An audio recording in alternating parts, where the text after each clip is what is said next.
Democrat candidate Alexandria Ocasio-Cortez, in the hours after Brett Kavanaugh was confirmed to the Supreme Court, tweeted support for abolishing the Electoral College to prevent more Kavanaughs. Ocasio-Cortez tweeting, quote, "It is well past time we eliminate the Electoral College, a shadow of slavery's power on America today that undermines our nation as a democratic republic." So why does the Electoral College matter? Join us right now, Dinesh D'Souza, conservative filmmaker and author of Death of a Nation, also a major motion picture available for pre-ordering right now. Dinesh, good morning to you. Good morning. When you read her tweet, what did you think she was talking about?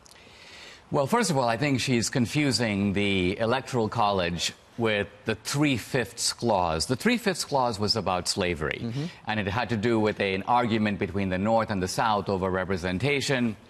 Ironically, the North, which was the anti-slavery side, wanted blacks to count for zero because they wanted to reduce the representative power of the slave states. The South wanted blacks to count for a full person. So the 3/5 clause, which is usually presented to show that the founders didn't consider blacks to be fully human, doesn't actually show that at all. Now, the Electoral College is a different matter. The Electoral College emerges out of this contest between the large states and the small states. Not an antiquated issue. We have that now. We have large states, we have small states.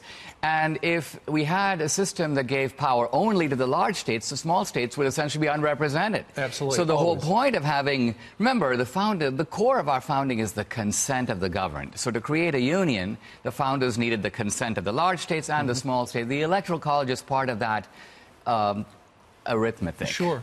But you know, Dinesh, the Electoral College has become a talking point for the left because, look at Donald Trump.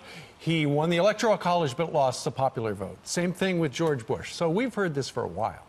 We've heard it for a while, and I think, you know, in this case, I'm not saying we shouldn't have a debate about this. The problem is that someone once said, you know, don't take a fence down if you don't know why it was put up in the first place. The founders had they had a philosophical statesmanship that tried to have powerful ideas but implemented in the real world. And the problem is today we don't understand. Our schools don't do a good job teaching the principles of the founding, so you can't have an intelligent debate about the founding, so you have this kind of fanaticism. So you're blaming her education? I'm blaming her professors, and I'm blaming her. All right. Dinesh D'Souza joining us live. Thank you, sir. My pleasure. For the history lesson.